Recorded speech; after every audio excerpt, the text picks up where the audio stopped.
Fala pessoal, é o seguinte, vamos falar um pouco sobre o número de Reynolds. E aí, o número de Reynolds, ele é uma grandeza adimensional, ou seja, você só vai ter um valor, né, específico para ele, que vai se enquadrar através de uma fórmula, onde a gente vai calcular. Eu já vou colocar a fórmula após essa explicação, onde a gente vai conseguir calcular um valor, e esse valor ele é adimensional, e com esse valor a gente consegue determinar se esse escoamento ele é laminar, ele vai estar no regime de transição ou turbulento.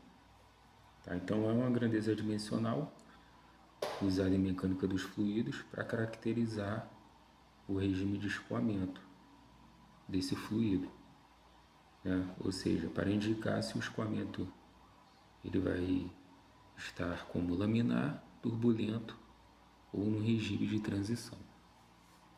Beleza? Então, pessoal, o que nós vamos ter?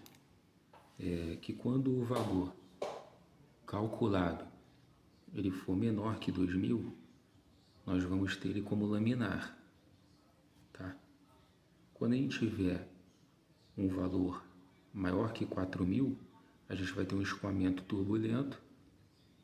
E quando esse valor estiver entre 2.000 e 4.000, a gente chama que é um regime de transição. Ou seja, ou ele está saindo de laminar para turbulento ou de turbulento para laminar. Aí vai depender do contexto, né? E aí no laminar, a gente tem um escoamento mais ordenado, né? Camadas de fluidos, essas camadas vão deslizar suavemente, né? Umas sobre as outras. Que é o contrário de quando ele está no regime turbulento. No turbulento ele tem um fluxo desordenado, né? Com redemoinhos e misturas. E o escoamento de transição, ele pode representar aí, ele vai representar, né, uma mudança entre laminar e turbulento. E aí depende ali do contexto, né? E então, pessoal, nós temos aí algumas fórmulas, né, para poder identificar o número de Reynolds. E aí nós temos aqui a primeira, que vai ser a densidade do fluido que a gente está trabalhando, vezes a velocidade do fluido, vezes o diâmetro, o comprimento do diâmetro, né, o valor do diâmetro do tubo, dividido pela viscosidade dinâmica do fluido. E a gente também pode calcular fazendo velocidade do fluido vezes o comprimento do diâmetro, né, diâmetro do tubo, dividido pela viscosidade cinemática desse fluido. Beleza?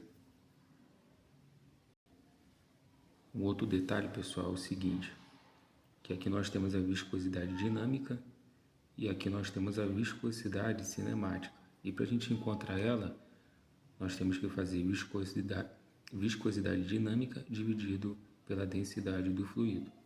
Beleza? E então, pessoal, com isso, a gente vai agora ver um exemplo aí, né, de uma questão onde ele nos dá os dados aqui do diâmetro. Eu vou usar como um D aqui, porque como L, eu acho que pode acabar confundindo um pouco. Então eu vou usar como o D, valeu? Aqui é o diâmetro, mas pode confundir um pouco. Então eu vou usar como o D, que vai ser de 0,1 metro, tá? Ou 10 centímetros. Viscosidade cinemática de 2 metros por segundo. A densidade da água, densidade do fluido, né?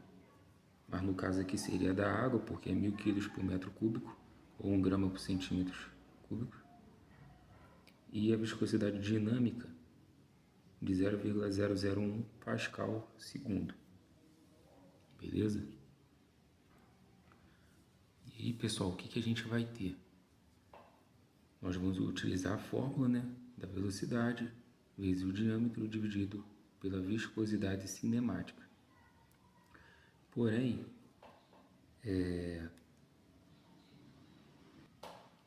só corrigir aqui, que eu tinha colocado aqui viscosidade cinemática, mas na verdade é velocidade. Tá? Aqui nós vamos calcular a viscosidade cinemática, que nada mais é que a viscosidade dinâmica dividido pela densidade do fluido, que a gente está trabalhando com a água. Então nós vamos ter 0,001 Pascal vezes segundos dividido por 1000 quilos por metro cúbico. Fazendo essa divisão, nós vamos ter 1 vezes 10 a menos 6 metros quadrados por segundo. Tá? E com isso a gente consegue jogar aqui na fórmula agora, já que a gente tem velocidade e temos o diâmetro. E aí com isso nós vamos encontrar 2 vezes 0,1 dividido por 1 vezes 10 a menos 6. Tá? Fazendo esse cálculo a gente vai encontrar 200 mil. Tá? É um valor altíssimo e ele vai se enquadrar no turbulento, que é quando o número de Reynolds ele dá maior que 4.000. Então, se deu maior que 4.000, vai ser turbulento. Beleza, pessoal? Então, pessoal, agora eu vou comentar um pouco sobre a história desse número, o número de Reynolds, né? Então, o número de Reynolds, no final do século XIX, o engenheiro e físico britânico Osborne Reynolds fez uma série de experimentos para entender o comportamento do fluxo de fluidos dentro de tubos, né? E aí o experimento principal que ele fez foi pegar um tubo de vidro transparente pelo qual ele fazia passar a água. Ele injetava um jato fino de corante na água para visualizar o fluxo. Conforme ele aumentava a velocidade da água, observava como o traço do corante se comportava. E aí o que ele percebeu? Que com velocidades baixas, o corante seguia uma linha reta e bem definida, mostrando um escoamento laminar. Quando a velocidade aumentava, além de um certo limite, o corante começava a se misturar e se espalhar no fluxo, indicando o início do escoamento turbulento. E aí Reynolds ele percebeu que essa mudança de comportamento dependia de uma relação entre a velocidade do fluido, o tamanho do tubo e a viscosidade do fluido. E então ele criou uma grandeza sem unidade, né, adimensional, que unia esses fatores para prever o regime do fluxo.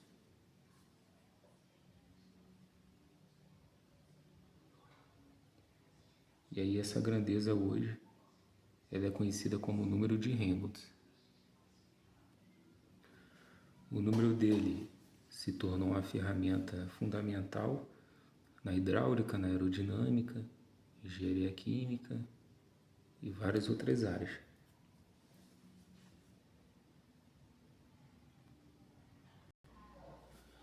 Outro ponto importante também é que o conceito de Reynolds permitiu que outros cientistas e engenheiros criassem leis e fórmulas para calcular perdas de carga, forças de arrasto, transferência de calor e massa, entre outros fenômenos relacionados a fluidos.